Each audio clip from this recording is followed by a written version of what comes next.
Meus irmãos, boa noite. Da parte do nosso Senhor e Salvador Jesus Cristo, paz seja com todos vocês. Vocês estão bem? Eu estou bem demais da conta. Feliz por estar com vocês hoje aqui. Primeiros dias desse ano, ainda na primeira quinzena, poder rever essa igreja querida, poder rever meu amigo Bispo Júlio, sua família, que tanto a gente tem amado, tanto tem estado no nosso coração. Eu quero agradecer a Deus pela oportunidade das portas dessa igreja abertas, pela honra de poder assumir esse púlpito e saber que eu não estou aqui suprindo uma falta, porque essa igreja ela tem por si só, por sua existência, pelo seu pastorado, ela tem e tem muita palavra. Então eu estou aqui deixando, na verdade, uma contribuição, usando da gentileza do Bispo Júlio, que tranquilamente poderia estar aqui, ele e sua equipe, seus pastores, sempre ministrando, sem nem de longe a necessidade de receber convidados, mas então eu recebo com muita alegria esse convite para estar hoje aqui, me faz muito bem, afaga meu coração, estar aqui com vocês, me abençoa, me edifica, e eu tenho certeza que vim aqui muito mais para receber do que para dar, mas quero estar feliz por também poder deixar aqui uma cooperação daquilo que Deus tem falado a mim, me entregado e me confiado para confiar a sua igreja e a sua noiva. Muito obrigado, de verdade. Agradecer ao pastor Leandro, ao pastor David, a todos os outros pastores, líderes, essas pessoas queridas que sempre me recebem aqui muito bem. Eu já fui muito abençoado aqui nessa reunião, sim ou não? Eu abracei o pastor Leandro ali e falei: dormiu aonde essa noite? Num barril de azeite? Graças a Deus.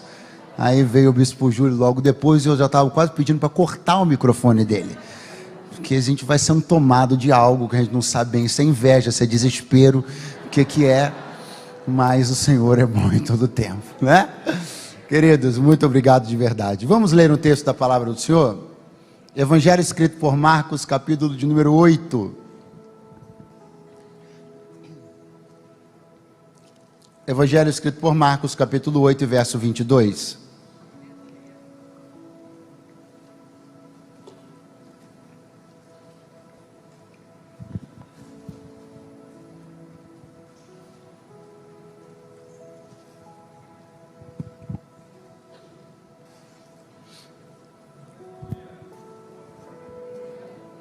Quem já pôs os olhos no texto, diga bem forte: eu amo a Bíblia. Está escrito: e chegou a Betsaida, e trouxeram-lhe um cego, e rogaram-lhe que o tocasse. E tomando o cego pela mão, levou-o para fora da aldeia, e cuspindo-lhe nos olhos, e impondo-lhe as mãos, perguntou-lhe se via alguma coisa. E levantando ele os olhos, disse: vejo os homens, pois os vejo como árvores que andam. Depois disto, tornou a pôr as mãos sobre os olhos, e o fez olhar para cima, e ele ficou restaurado, e viu a todos claramente. E mandou-o para a sua casa, dizendo: nem entres na aldeia, nem o digas a ninguém na aldeia. Quantos podem dizer amém esta noite? Quem aqui pelo menos uma vez na vida, se não assim, verbalizou, pelo menos pensou, e se não exatamente isso, pelo menos alguma coisa parecida com isso? Isso o quê? Por que tudo parece mais difícil para mim? Quem aqui, por favor? Não me deixa sozinho, meu Deus, quem? Aí vale dizer que às vezes isso parte de alguém que tem uma certa tendência à autocomiseração, a sentir pena de si mesmo. Mas vale dizer que para muita gente essa é uma pergunta que faz muito sentido. Essa é uma pergunta que emerge de fato de um cenário, de uma circunstância, aonde cabe de fato uma pergunta como essa. Porque, por exemplo, às vezes você observa um trajeto, você e outra pessoa. Quando você avalia, quando você compara o tempo que você demora para chegar no mesmo lugar que alguém que partiu na mesma hora que você demora, Aí você para e pensa, por que tudo parece mais difícil para mim? E quando você avalia os obstáculos e as dificuldades que estão no percurso que você faz e no percurso que alguém que largou no mesmo momento que você também faz, aí você pergunta, por que tudo parece mais difícil para mim?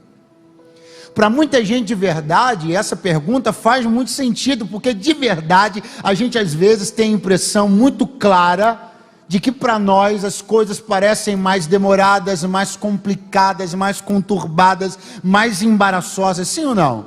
Sim ou não? Se tivesse um personagem, ou se há um personagem na Bíblia que poderia ter razão em fazer esta dita pergunta que eu acabei de falar agora, ei-lo, o cego de Betsaida. Porque você não vai encontrar, nem antes dele, nem depois dele, ninguém que tenha vivido um milagre da forma como ele viveu.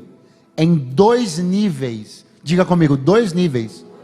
Diga comigo, 2 momentos. Diga comigo, 2 etapas. Se você esteve atento à leitura, você percebeu que num primeiro momento, Jesus cuspiu nos olhos dele. Cuspiu mesmo, do verbo cuspir. É do grego cuspir. É isso aí, não tem outra tradução. É cuspir mesmo, entendeu? Então, aí Jesus cuspiu nos olhos dele e perguntou, o que você está vendo? Aí ele falou, eu estou vendo os homens, como árvores andando. Jesus falou, não está bom esse negócio não. E coloca as mãos sobre os olhos dele, e agora, num segundo momento, isso depois de ter sido removido, ter sido retirado de dentro do seu lugar de origem, da cidade, levado para fora da aldeia, ter feito uma caminhada às cegas, para um lugar que ele nem sabe aonde, com alguém que ele também não conhecia há muito tempo. Ou seja, há aqui elementos, fatores e razões que fazem com que essa história tenha sido uma história de fato mais complicada, com que esse processo de fato tenha sido um processo mais demorado, mais complexo. Só que eu não sei se você percebeu, mas enquanto eu estou dizendo para você que a cura do cego de Betsaida, ela foi mais complicada, ela foi mais demorada e ela foi mais elaborada, enquanto eu estou dizendo isso, eu também lhe disse uma outra coisa, você que não percebeu, eu lhe disse que ela foi única.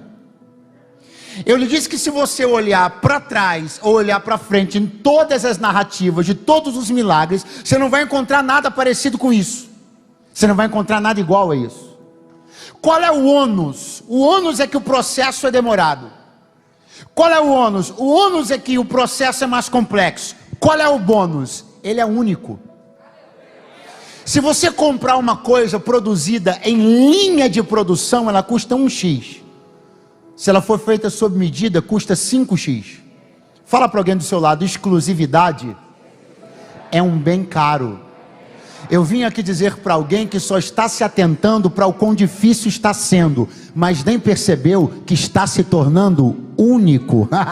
Eu vim aqui dizer para alguém que nem percebeu que enquanto uma coisa está para você sendo mais aguerrida e mais elaborada, Deus me trouxe para dizer, eu não estou fazendo milagre em linha de montagem, nem linha de produção.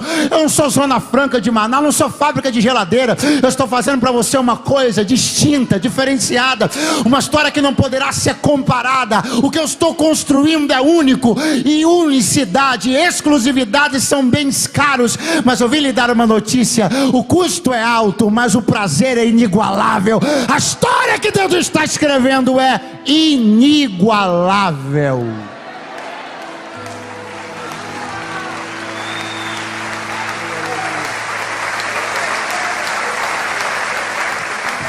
Avisa alguém que está do teu lado, diga, o que Deus está fazendo não vai se parecer com nada que já tenha sido vivido por ninguém. Quem crê nisso, diga alguma coisa bem barulhenta. Exclusividade é um bem caro. E se por um lado estou lhe dizendo que isso demorou, foi mais complexo e mais elaborado, por outro lado estou dizendo que isso gerou um milagre único, que não pode ser comparado a nada que aconteceu nem antes nem depois. Agora, quando eu penso numa tarefa, porque isso aqui é uma tarefa que Jesus executou na vida do cego. Quando eu penso numa tarefa que é fatiada, que é dividida em 2 períodos, ou em 2 etapas, eu me lembro muito de mim. Eu me lembro de você também. Quer saber por quê? Deixa eu fazer uma perguntinha. Quem aqui além de mim, porque eu também fiz, quem aqui além de mim precisou interromper alguma coisa que estava fazendo hoje, e seja porque faltou habilidade suficiente para resolver tudo numa vez só, ou seja porque faltou tempo, parou e disse assim: amanhã eu acabo isso? Quem? Que bom, nós estamos tudo no mesmo time. Agora vamos ser muito francos. Por que isso acontece? Porque falta em nós. O que falta em nós? Ou capacidade para executar aquela tarefa. Não se sinta diminuído, isso é coisa normal da vida. Ou capacidade para executar aquela tarefa toda de uma única vez, de ponta a ponta, ou então tempo. Então, executar uma tarefa, ter que executar uma tarefa em duas partes, ou é falta de tempo, ou é falta de capacidade. Quem concorda, diga amém. Então vamos voltar para o texto. A tarefa é a cura do cego de Betsaida, sim ou não? Quem está exercendo a tarefa? Grite o nome dele: Jesus. Essa tarefa vai ser dividida em duas etapas, sim ou não? Então ou faltou tempo, ou faltou habilidade. Você consegue enxergar isso em Jesus? Então tem alguma coisa errada aí. Pastor, o que está errado? O que está errado é que você e eu somos você e eu. Jesus é Jesus. Então preste atenção, porque todas as vezes que quem está fazendo é você, e você precisa fatiar ou dividir uma tarefa em 1, 2, 3, 4, 5, seja quantas partes forem, falta a você tempo ou habilidade. Mas quando Deus está fazendo uma coisa por você, e Ele precisa dividir isso em etapas, isso não é sobre a falta de capacidade dEle de fazer de uma vez só, é sobre a sua falta de receber tudo de uma vez. Todas as vezes que Deus precisa fatiar em etapas algo que Ele está fazendo por mim, isso não é sobre a incapacidade dEle de fazer, é sobre a minha de receber de uma vez só. Eu não creio num Deus que para eu sair feliz no fim das contas e cumprir minhas metas imediatistas, Ele me faz viver tudo de uma vez só, num instante só, para desabar e colapsar. Se for ter que fatiar, Ele fatia, se for ter que dividir, Ele divide. Mas a boa notícia é que aquele que começou a boa obra é fiel. Oh, glória. Glória a Deus.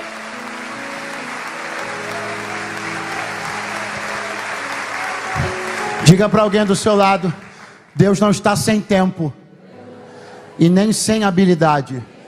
Se não chegou tudo de uma vez só, se está vindo dia a dia, se está brilhando cada vez mais, dia a dia, Ele está controlando o fluxo da entrega, na medida do que você tem capacidade de suportar. Alguém está comigo ainda esta noite?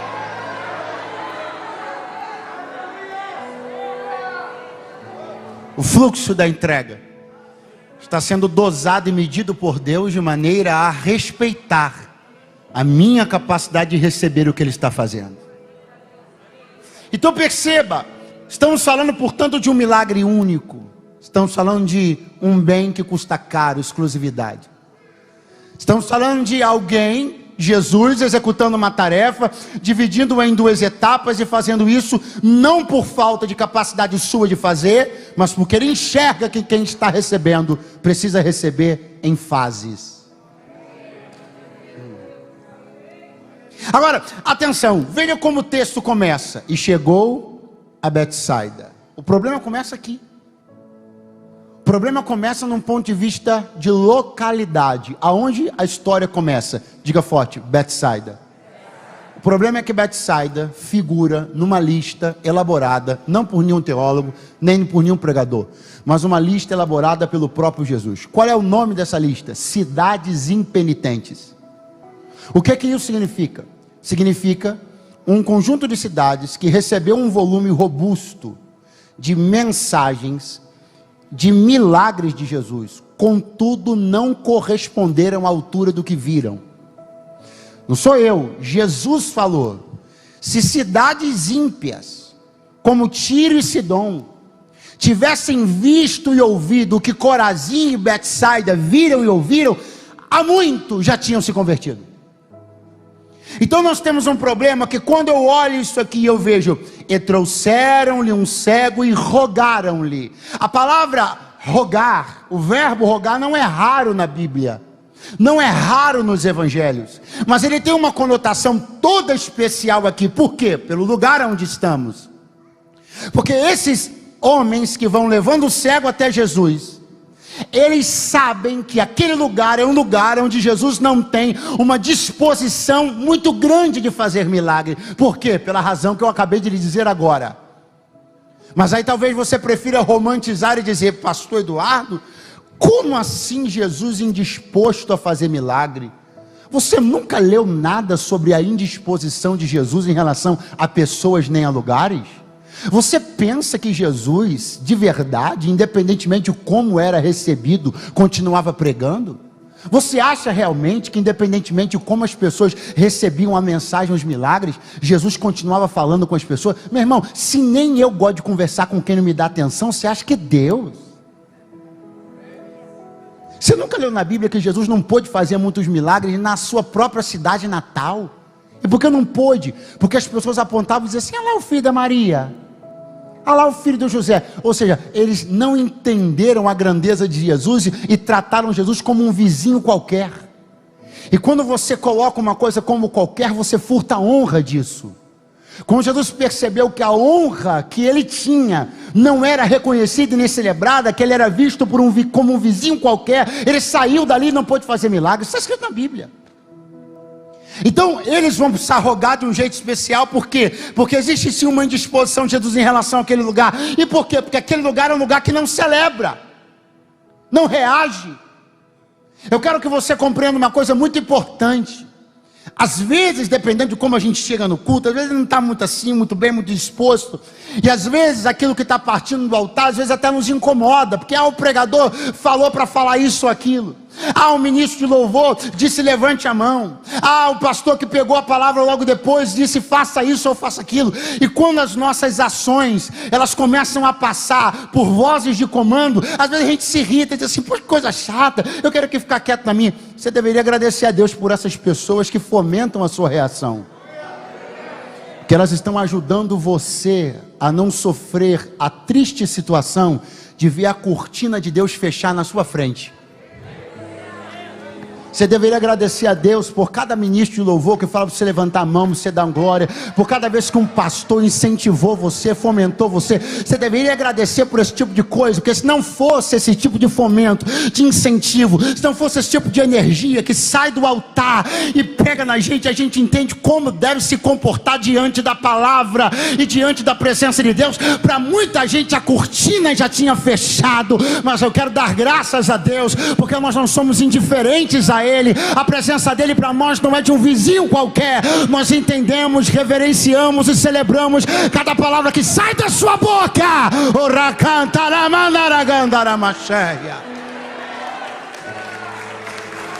Oh, glória a Deus.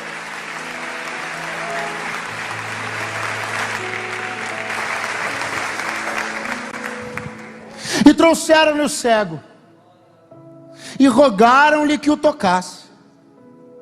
E tomando o cego pela mão, levou-o para fora da aldeia. Então é assim: os amigos chegam, os homens chegam e começam a rogar: Senhor, faz por ele. Senhor, faz por ele. Eu imagino mais ou menos alguma coisa assim: Senhor, eu sei que essa aldeia o Senhor já botou na lista.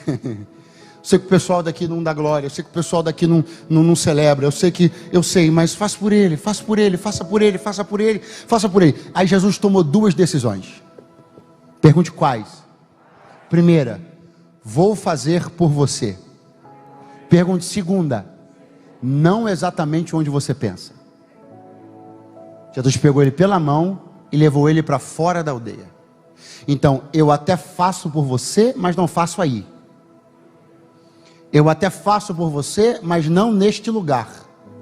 Eu até faço por você, mas não no convívio dessas pessoas. Eu até faço por você, mas não tendo-as como espectadoras. Porque eu estou abrindo uma cortina para você, mas para elas a cortina fechou.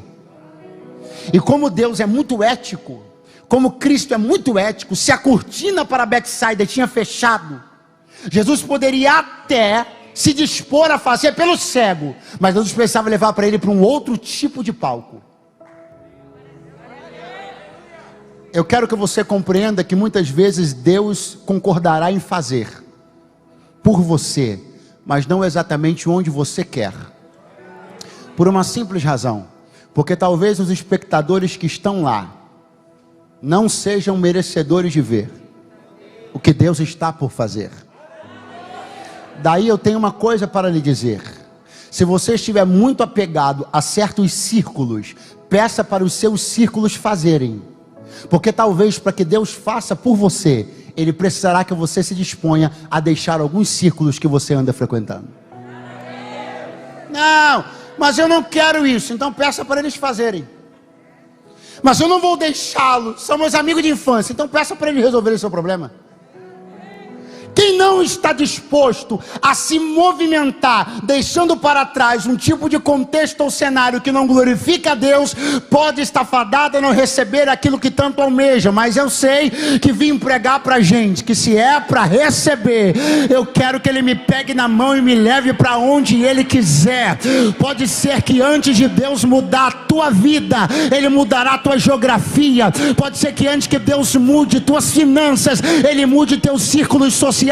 Pode ser que para Deus mudar uma coisa dentro de você, Ele tenha que mexer nos teus pés e te tirar de alguns lugares. Mas assim diz o Senhor: ninguém que sai de um lugar debaixo de uma ordem minha sai para perder nem para descer. Eu não devo nada a ninguém. Se eu mexer na tua vida, vai ser para melhorar ela e não para piorar.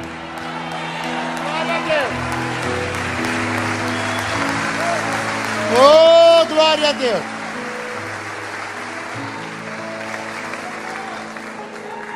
Anda em choremai, ele anda como te eleva sai.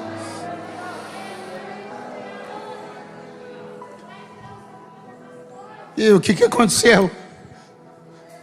Trouxeram-lhe um cego. Repita bem forte: trouxeram. Rogaram que o curasse. Jesus, tomando pela mão, levou para fora da aldeia. Você prestou atenção? Tem dois verbos interessantes aqui. Primeiro verbo, trouxeram. Segundo verbo, levou. Isso aqui são duas fases distintas na vida desse homem.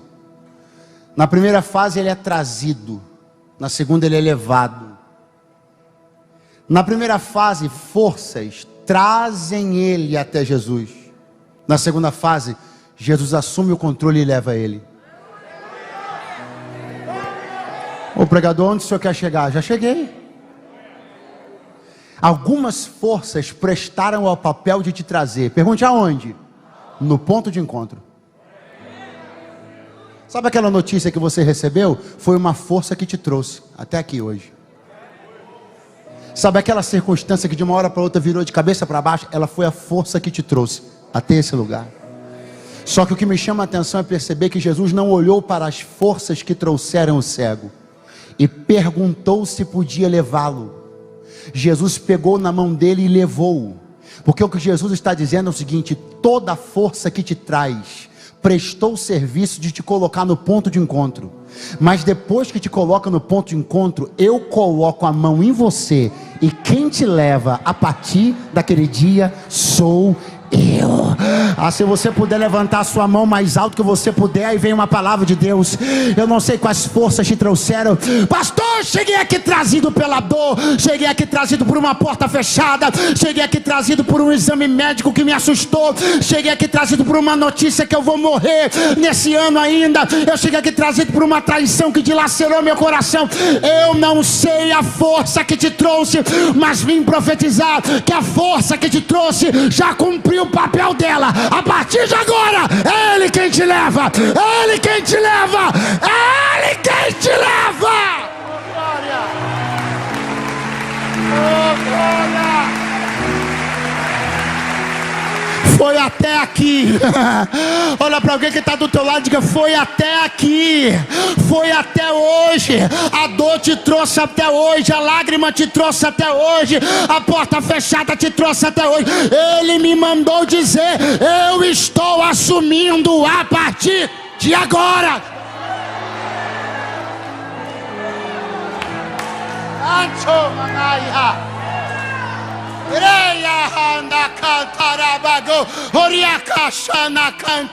Você precisa começar a entender que tipo de força tem na mão de Jesus. Por que o Senhor diz isso, pregador? Porque até agora você está com medo, pensando que tua vida não pode tomar um rumo diferente. Por que não? Porque a força que te conduziu até hoje foram as maldições que predominam na tua família há gerações. Por que tua vida não pode tomar outro rumo? Porque a força que te trouxe até hoje foi a consagração que tua mãe fez da tua vida numa entidade maligna quando tu ainda estava na barriga dela. Então você precisa começar a entender que quando Jesus está no ponto de encontro, Ele não pergunta se pode, Ele não pede licença, Ele coloca a mão e leva, coloca a mão e leva. Eu não sei a quem tu foi consagrado na infância, mas perdeu o domínio da tua vida hoje. Hoje.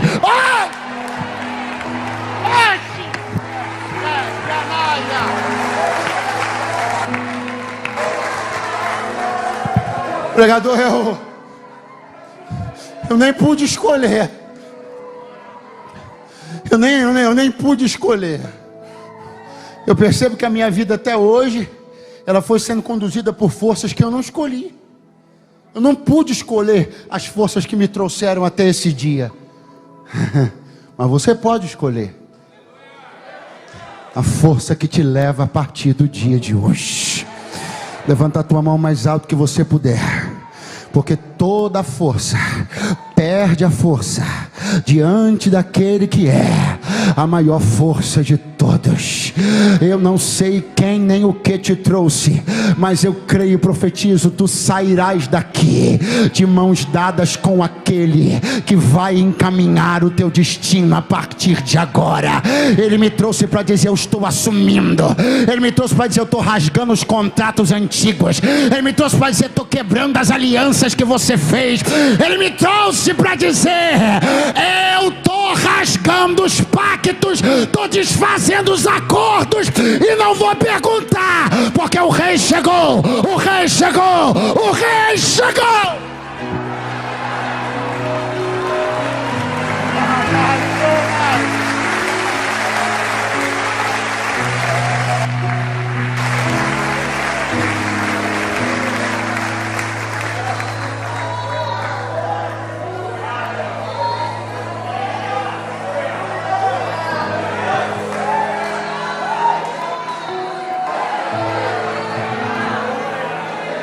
Eu estou vendo você saindo daqui assim com Jesus hoje.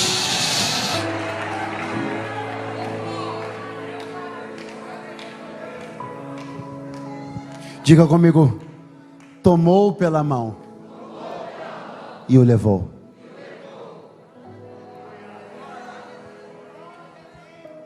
Você pode pensar essa cena comigo? Jesus, mãos dadas com o cego. Eu te convido a lembrar de todos os outros milagres que você conhece na Bíblia. E algum deles, em algum momento, te pareceu que uma cena como essa aconteceu? Sim ou não? Com o cego de Jericó, Jesus andou de mão dada. Mas o cego de Jericó recebeu a cura Com a mulher do fluxo de sangue, Jesus andou de mão dada.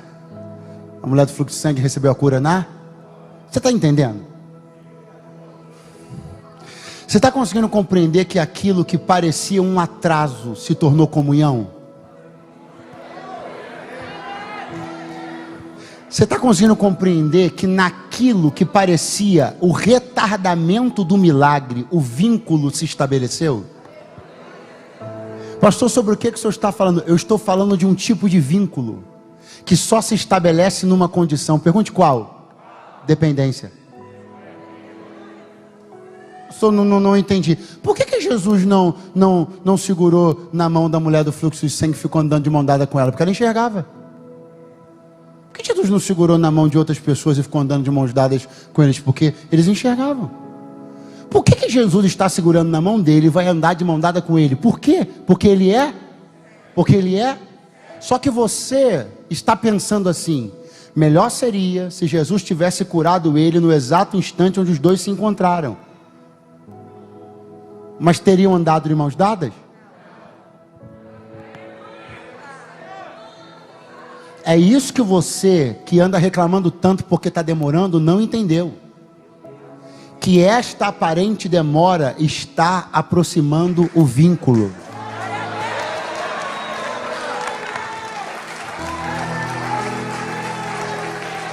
O que você ainda não entendeu é que a geração fast food sente o gosto, mas não tem o vínculo. O imediatismo sacia o gosto imediato, mas não gera vínculo. Deus está dizendo, é estratégico. Não é uma questão de querer ver você sofrer, é uma questão de estabelecer um vínculo que só pode ser estabelecido na dor. Canto rebaraia. A pergunta é: o que você vai fazer enquanto não sai da aldeia e chega do lado de fora? Vou reclamar porque está demorando. Não, eu vou aproveitar para conhecer cada cantinho do dedo dele. Porque pessoas imaturas, fracas, frágeis, lamuriosas, elas só reclamam pela demora. Outros aproveitam o trajeto para intensificar o vínculo. Eu estou profetizando que você vai chegar do lado de fora da aldeia. Você vai chegar no ponto de receber o seu milagre com vínculos tão estabelecidos, com experiências tão profundas, que nunca mais na sua vida você vai querer saber de andar sem segurar na mão dele. Pastor, explique melhor. Com todo prazer. Do lado de fora da aldeia pode abrir o olho do cego. Do lado de fora da aldeia pode dar troféu na mão dele. Do lado de fora da aldeia pode prosperar a vida dele 1000 vezes. Por quê? Porque quem conheceu o peso da mão de Deus segurando na dele nos dias da escuridão, pode abrir o olho, crescer, prosperar, casar, melhorar. Jamais vai querer saber de viver sem segurar na oramante. Levanta a mão para o céu, porque alguém vai dizer: você não precisa mais de igreja, você não precisa mais de Deus, você não precisa mais de jejum, você não precisa mais de oração, você já está enxergando, já rompeu, já casou, já enriqueceu. Você vai dizer: você não está entendendo nada. Eu sei o que é a mão dele na minha nos dias da escuridão. Pode vir o que vier, posso crescer, enriquecer, prosperar. Eu não abro mão da mão dele, jamais da minha vida.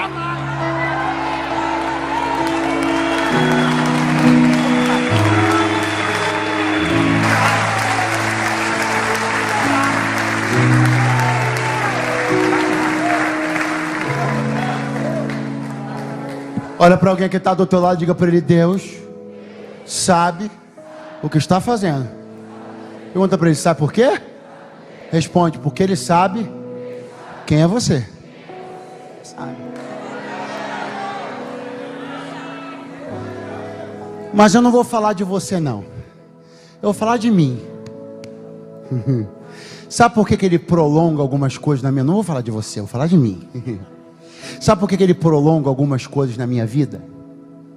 Sabe por que não abre? Sabe por que não acontece? Porque ele sabe. Ele sabe quem eu sou. Ele sabe que eu tenho a tendência de perder rápido o gosto por segurar na mão dele. Basta que eu comece a achar que eu posso. Vou dar um exemplo bem simples. Quantos pais aqui, em dado momento da vida dos seus filhos pequenos, não aguentavam mais eles pedindo colo? Quem?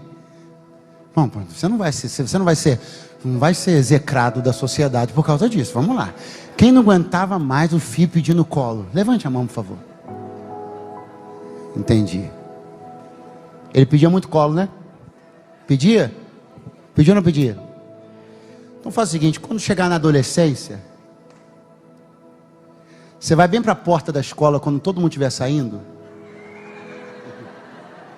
Aí você dobra o joelho assim e fala assim, ó: papai veio te buscar. Como ele vai querer que um buraco abra na terra?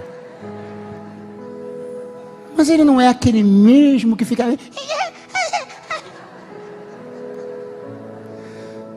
Porque aquela sensação de independência, aquela sensação de independência vai começando a fazer com que as relações sejam menos táteis, os abraços menos frequentes. E se for na frente dos outros? Não, porque eu não quero demonstrar dependência, eu quero demonstrar independência. Mas eu não vim falar de você, eu vim falar de mim. E falando de mim, é por isso que Deus diz: vou segurar mais um pouco, porque se acontecer agora, você solta meu colo. Se acontecer agora, você solta minha mão. Se acontecer agora, você vai pensar que é pelo teu mérito. Então primeiro você vai conhecer cada curva do meu dedo. Primeiro você vai conhecer todos os aspectos e a densidade da minha mão. Primeiro você vai conhecer o peso da minha mão e os meus dedos entrelaçados nos teus.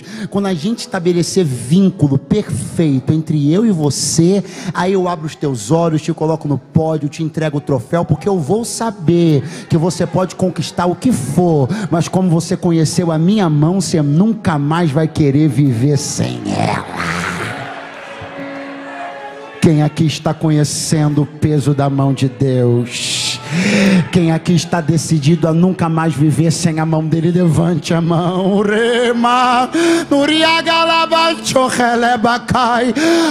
Eu queria que por alguns segundos você pudesse dizer para Deus que você pretende depender dele todos os dias da sua vida. Eu queria que por alguns segundos você, marmanjo como eu, se despisse um pouco aí dessa sua virilidade, abrisse a boca e dissesse: Deus, eu preciso de ti. Diga palavras que digam e que comuniquem para o céu que você não é um ser autônomo, você não é um ser independente, você depende da mão e da graça de Deus todo santo dia.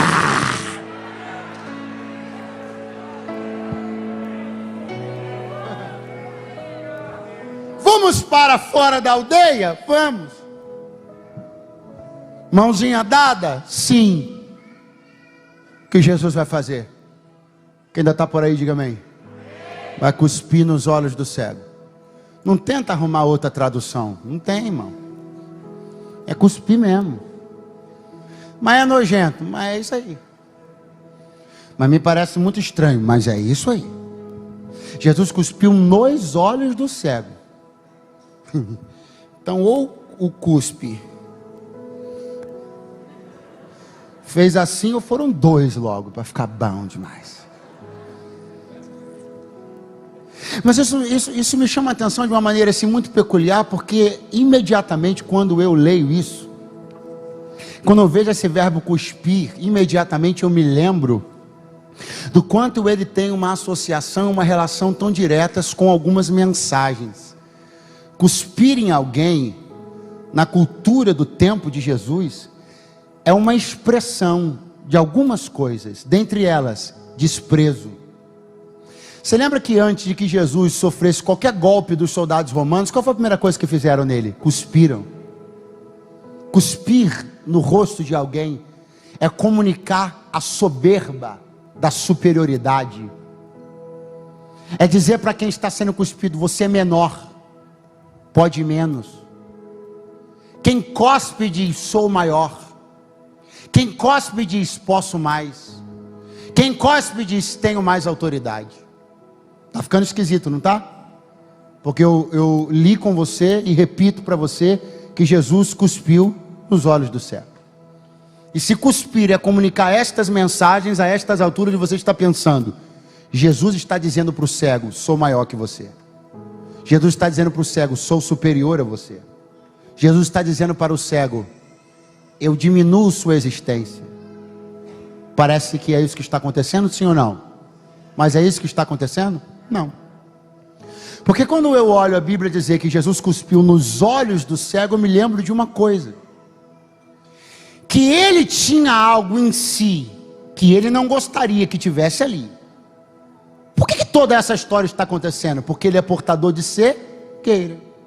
A doença dele não está na mão, a limitação dele não está no pé, aquilo do qual ele quer se livrar não está na testa, está nos olhos.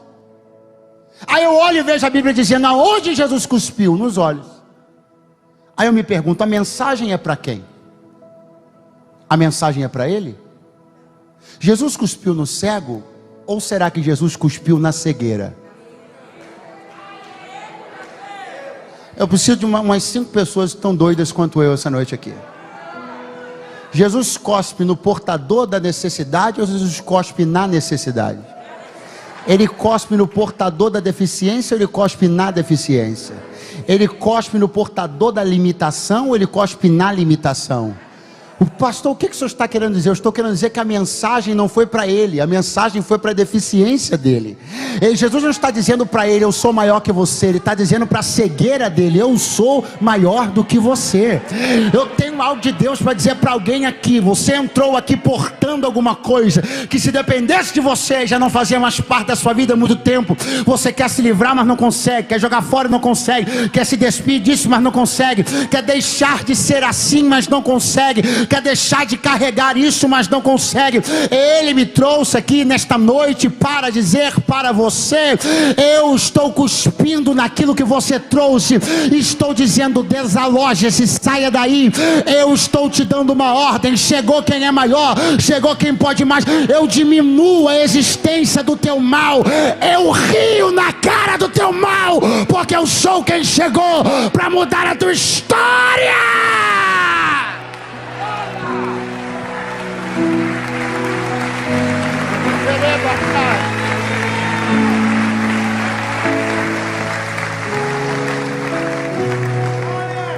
Jesus cuspiu na cegueira. Olhou para ele e disse: está vendo? Ele disse: estou, Jesus, me conta. Ele disse: eu vejo os homens como árvores que andam. Está vendo ou não está vendo? Está vendo, mas não está discernindo. Está vendo, mas não está diferenciando. Está vendo, mas não está distinguindo. Aqui está claro os 2 tipos de cegueira que existem, os dois tipos de visão que existem no ser humano: a natural e a cognitiva, a visão do entendimento. Tanto isso é verdade que a Bíblia diz que o príncipe deste século cegou o entendimento. Então o conhecimento, o entendimento também é um tipo de visão. Então está claro que ele está curado da sua capacidade de enxergar, mas não está curado da sua capacidade de discernir. Ele confunde as imagens. Ele não consegue distinguir o que? Homens andando como árvores. Espera aí, são homens ou são árvores? Existem pessoas que veem. Existem pessoas que têm a capacidade de enxergar, mas não têm a capacidade de diferenciar uma coisa da outra. Misturam tudo, não se atentam para nada, não percebem o fel e o mel. Não sabem o que é remédio e o que é veneno. Enxergam, mas não distinguem. Deus me trouxe para dizer: eu não quero só que você enxergue, eu quero que você diferencie pessoas e coisas. A coisa é tão séria que, veja, eu acabei de dizer para você agora. Se você não deu um glória a Deus até agora, se você não der agora, eu vou ir, vou te bater. A coisa é tão séria que, veja o que a Bíblia diz: os príncipes deste século, o diabo, cegou o entendimento das pessoas. Você já parou para pensar nisso? Por que o diabo cega as pessoas? Diga comigo: para ser escolhido. Pergunte por quê? Porque ele sabe que é uma opção tão ruim que só pode ser escolhido por pessoas cegas. Então, tanto ele sabe que é uma opção ruim, que ele cega as pessoas para que, cegas de entendimento, elas o escolham. Jesus faz o contrário.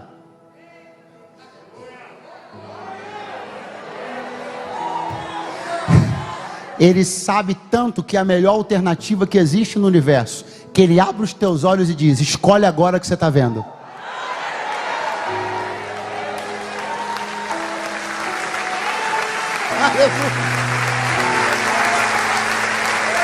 Aleluia. A Aí diz a Bíblia que Jesus torna a colocar as mãos nele. Eu gosto dessa expressão, Jesus torna a colocar. Jesus coloca de novo. Percebendo que há necessidade de aperfeiçoar o que está em andamento, Jesus coloca de novo. E eu fico parado pensando nisso. Em como Jesus se dispõe a colocar a mão de novo. A continuar uma coisa que está em andamento. E eu vejo pessoas que não querem tentar de novo. Vejo pessoas que não querem continuar os processos. E eu vejo que Deus, que tinha tudo para não querer continuar fazendo, Ele se dispõe a colocar a mão de novo, receber de novo, insistir de novo, iniciar de novo, retomar de novo. E a gente com esse preciosismo de dizer, já que não deu certo da primeira vez, não quero mais saber. E Deus dizendo, eu que tinha tudo para te largar, estou querendo você de novo.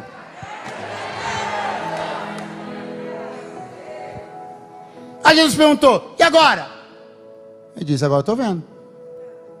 Longe e distintamente.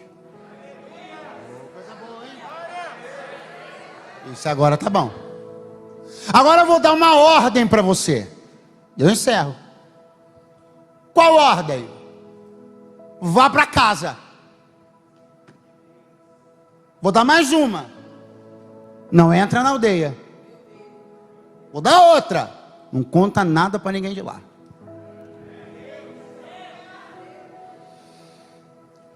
Você que é funcionário de alguma empresa, você que trabalha em algum lugar com mais gente, recebendo direções, provavelmente em algum momento você já experimentou isso. O quê? Alguém te dá uma ordem, passa alguns minutos, a mesma pessoa te dá uma segunda ordem, e você percebe que cumprir a segunda vai desfazer ou comprometer a primeira. Ou então alguém que é uma autoridade sobre você, lá no seu trabalho, por exemplo, que faz, faça isso. Aí de repente você recebe um e-mail de uma outra pessoa que também é uma autoridade, diz assim, faça aquilo. Aí você diz, se eu fizer isso, eu desfaço aquilo. Quando as ordens, elas se chocam, quando elas não conversam, a gente fica assim, ó. Para onde eu vou? Alguém aqui tem alguma dúvida que as ordens de Jesus não são assim? As ordens de Jesus são todas harmoniosamente perfeitas. Portanto, se no momento A, Jesus diz, vá para casa, e no momento B, Jesus diz, não entres na aldeia, o que é que está claro? Pergunte o quê? Que ele era capaz de chegar em casa sem passar pela aldeia. Porque Jesus jamais diria para ele, vai para casa, depois, não entra na aldeia. Aí ele olharia e dizia, Senhor, mas só uma coisa, não dá, é porque onde eu moro tem que entrar na aldeia para chegar. Não. Se ele te disse, vai para casa e não entra na aldeia, ele está dizendo o seguinte, você pode chegar onde eu estou te mandando, sem entrar onde eu não quero mais te ver.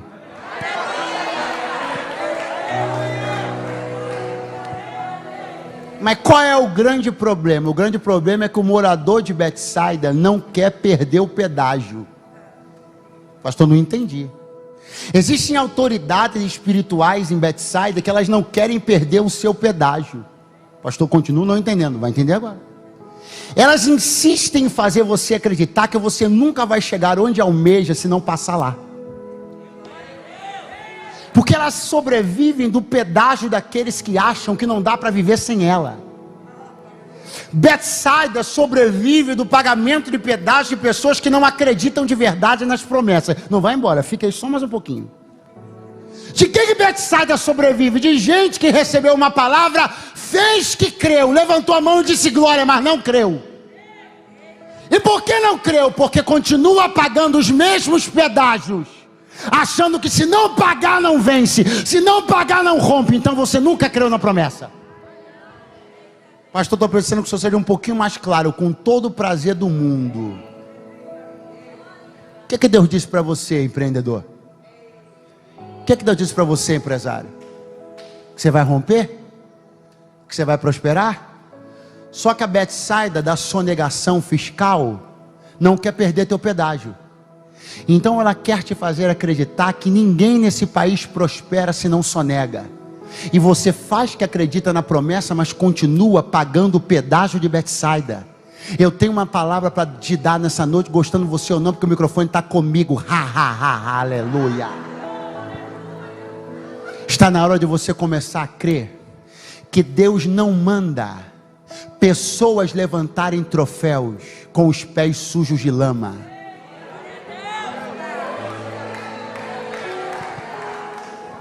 No caminho para erguer o troféu da tua vitória, não existe a velha lama da qual Deus te arrancou. No caminho para erguer o troféu da tua vitória, você não vai passar pelo lamaçal de onde Ele te tirou. Ele me trouxe aqui para te dizer: eu encontrei com você em Betsaida, eu tirei você de lá, porque aquele contexto não te merecia mais, e você não merecia mais aquele contexto. Agora faça um favor para você e faça algo para mim. Não meta mais seus pés lá. Acredite que você pode chegar onde sempre sonhou, sem colocar teus pés onde eu não quero.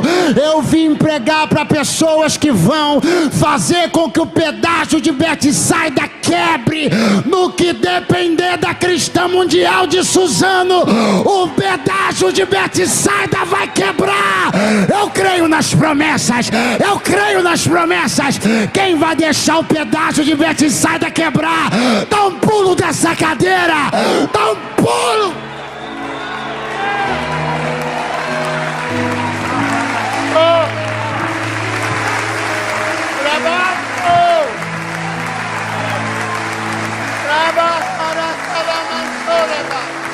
Põe a mão no ombro que está do teu lado, dá uma mão no ombro de alguém que está do teu lado. Vou chamar o pessoal do louvor rapidinho. Diga para ele: está na hora de você decidir o tipo de fé que você tem. Ou é fingida ou é real. Acredita no que Deus falou e não paga pedágio para ninguém. Acredita no que Deus falou e não pega os atalhos que todo mundo pega. Acredite que Deus falou e não entra nos esquemas que todo mundo entra. Acredita!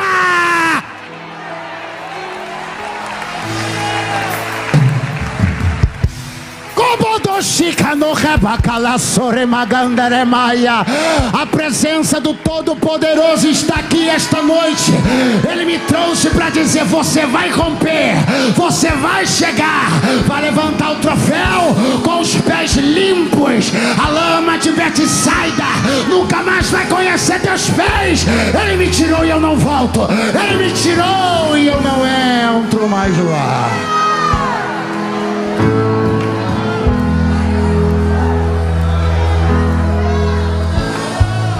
O mais alto que você puder, diga: eu posso. O pessoal lá do pedágio de Betsaida não ouviu. Diga de novo: eu posso. Eu posso. Não, mas eles ainda estão com uma lista lá com teu nome. Eles ainda estão achando que você vai lá pagar pedágio. Vai de novo: eu posso. Eu posso. Chega. Aonde Deus disse, sem pisar, aonde Ele me tirou. Betsaida, nunca mais, nunca mais, nunca mais, nunca mais, luto em festa, nunca mais, a vergonha em glória.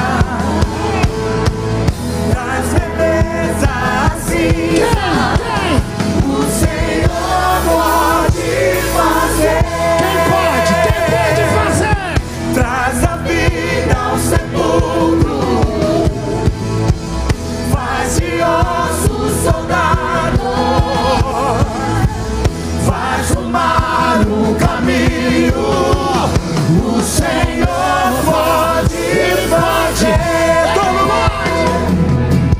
Torna o luto em festa, a vergonha em glória, traz beleza à cinza. O Senhor pode fazer, traz a vida ao sepulcro, faz de ossos soldado,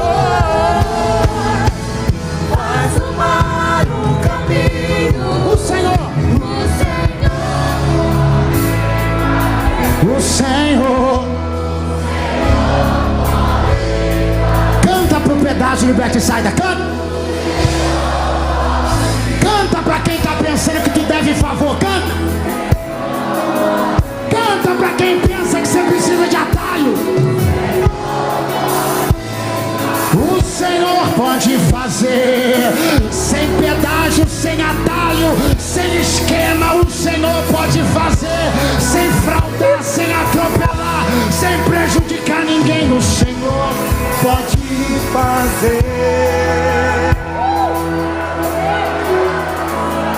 sem pedágio, sem esquema, sem ficar devendo favor, sem espírito de bajulação a ninguém,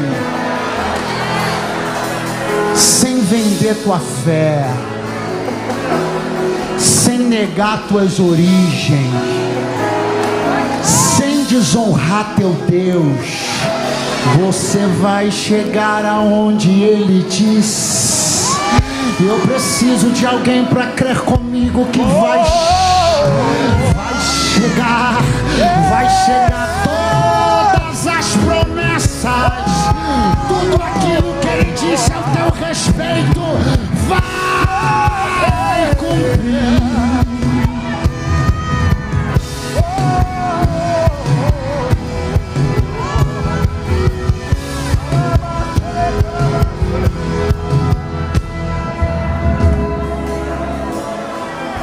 Ó, eu tô te adiantando uma informação preciosa. O pessoal do Bethsaida vai ficar desesperado. Vão subir no muro, levantar cartaz. Se não passar aqui não vence. Você vai olhar e vai dizer, eu tenho promessa, hein? Tem que pagar o pedágiozinho aqui. Você vai dizer, Deus disse que eu vou chegar. Pastor, por que eu não posso me envolver com Bethsaida? Porque você tem que honrar Deus, né? Você tem que honrar a disposição que Deus teve. Pergunte qual? Pergunte qual? Esquecer. A maior disposição, uma das maiores disposições que Deus apresenta quando Ele nos encontra é essa: esquecer. Não fui eu quem disse, foi Ele quem falou, eu esqueço. Eu lanço no mar do esquecimento. A entrada em Bethsaida é um ultraje a essa ação gentil de Deus e misericordiosa de dizer, eu esqueço. Porque Deus diz, eu esqueço. Aí eu vou lá e entro em Bethsaida de novo. Deus diz, eu esqueço. Aí eu vou lá e pago pedágio para Bethsaida. Chamo sua atenção para um detalhe e encerro. O que Jesus disse para o cego? Não entres na aldeia. Jesus usou o verbo entrar. Qual verbo?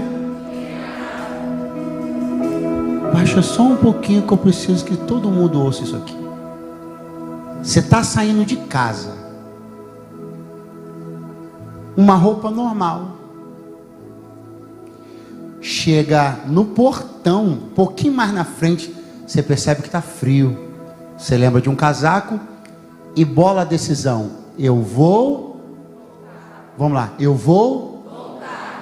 Você percebeu que nem te passou pela cabeça usar a palavra vou entrar em casa e pegar um casaco?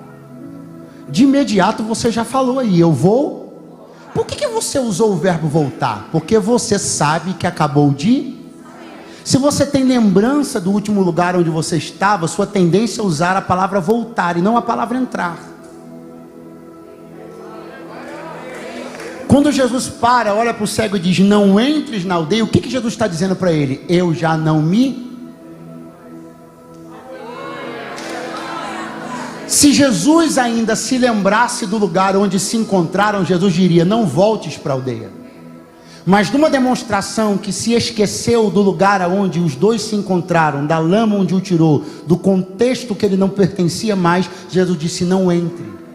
A prova que eu esqueci, onde eu te achei a primeira vez, é que se você for agora, para mim nem é volta, para mim é entrada. Porque só volta de um lugar que a gente se lembra. E eu já até me esqueci aonde você estava antes de chegar aqui.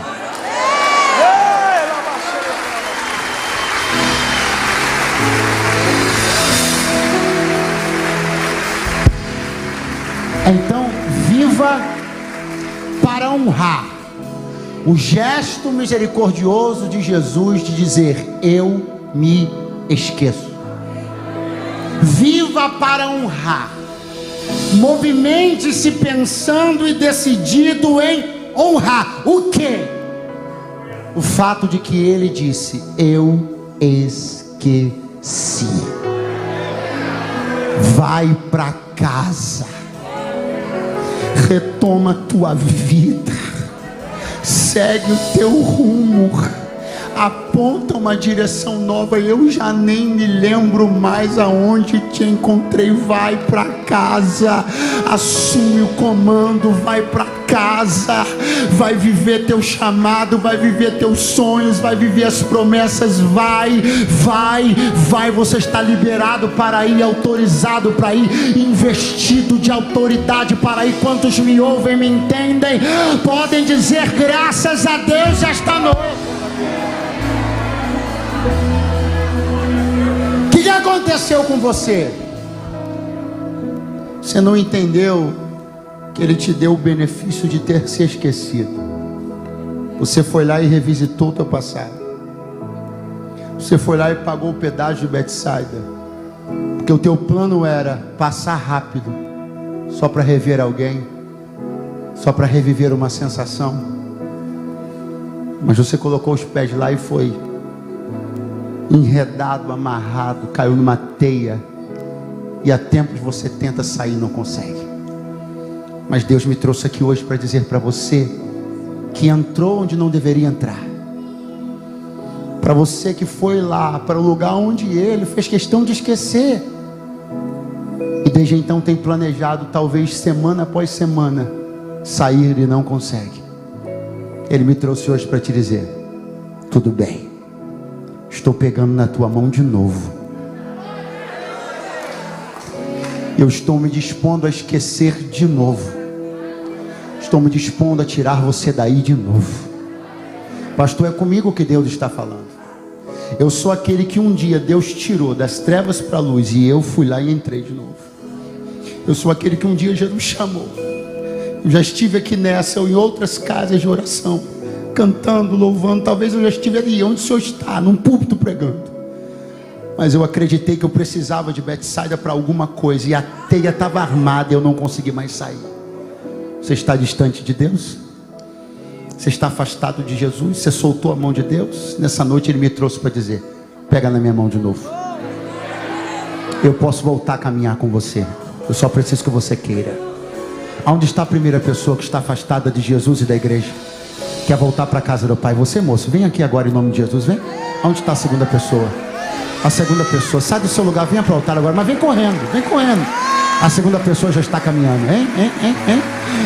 A terceira também já está caminhando, graças a Deus. A quarta também já está caminhando. Ele me trouxe para dizer: eu vou pegar a tua mão. Calabacoma na cheia. Se está na galeria, pode vir que eu te espero. Vem que eu te espero, vem que eu te espero, vem que eu te espero. A quinta pessoa já está aqui no altar. Vem que eu te espero, vem que eu te espero, vem que eu te espero.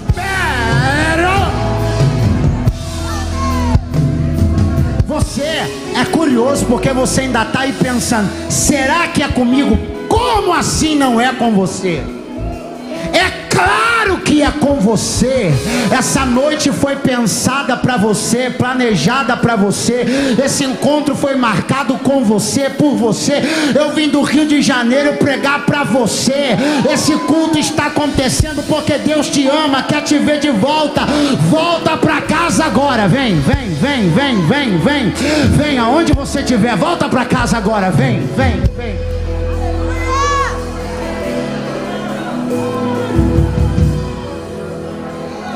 Pastor, eu não posso segurar a mão de Deus de novo, porque eu nem sequer conheço o que é a mão de Deus. Eu vou confessar que eu entrei aqui querendo que Deus fizesse uma coisa rápida na minha vida. Eu entrei aqui na expectativa de que acontecesse um negócio assim bem pipoca de micro-ondas na minha vida. Mas o Senhor está aí pregando, eu estou sentindo que Deus está falando comigo que Ele quer fazer por mim muito mais do que colocar meu milagre no micro-ondas. Ele quer que eu conheça o peso da mão dele na minha. Não é só sobre o que Ele quer me dar, é sobre não andar mais sozinho. Vou repetir. Não é só sobre o que Deus quer te dar, é sobre você nunca mais andar sozinho. Você entende isso? Você entende o tamanho da riqueza do que é isso? Nunca mais andar sozinho. Tá bom como tá? Não, pregador, não está bom como tá. Eu não quero mais andar sozinho. Eu quero segurar na mão de Deus hoje. Eu quero fazer uma aliança com esse Deus. Tem um montão de coisa que eu não entendo, tem um montão de medo que eu ainda tenho, mas eu não vou mais ficar protelando isso. Eu acho que um dia eu ouvi um versículo. Será que eu ouvi? Ouviu. Aquele ouviu. Jesus disse: sem mim nada podeis fazer. Sozinho você não pode. Sozinho você vai levar isso aí pro resto da vida, enrolando e embromando, ano após ano. Mas com Jesus você consegue. Quer segurar na mão dele? Quer fazer uma aliança com ele hoje pela primeira vez? Você quer entregar a tua vida para Jesus? Você quer fazer um concerto, uma aliança com Deus no altar? Me dá um sinal com a tua mão agora. Pela primeira vez? É isso? Pela primeira vez você quer fazer uma aliança com Deus? Graças a Deus por isso. Por favor, venha até aqui o altar. Venha até aqui, venha até aqui. Nós queremos orar por você. Venha. Aonde está você? Tem mais alguém? Cadê você do meu lado esquerdo aqui? Você quer entregar a sua vida para Deus hoje pela primeira vez? Você está na galeria? Me dá um sinal com a mão. Um sinal com a mão. Quem está na galeria quer descer? Eu espero você. Venha. Aonde está você? Aonde está você? Em nome de Jesus. Eu já estou chamando o Bispo Júlio, já estou devolvendo a palavra a ele. Eu só queria que você entendesse que não é sobre o que você vai receber apenas, é sobre não andar mais sozinho. Olha para alguém que está do teu lado, fala para ele, talvez seja essa pessoa que está do teu lado que está precisando ouvir isso. Fala para ele, é sobre não andar nunca mais sozinho. Cadê você que quer nunca mais andar sozinho a partir de hoje? Você que não é crente em Jesus ainda, nunca entregou tua vida para Jesus dentro de uma igreja evangélica. Você não quer mais andar sozinho? Eu estou te esperando. Sai do teu lugar, vem agora. Agora. Está chegando alguém na esquerda aqui. Bispo Júlio, Bispo Júlio.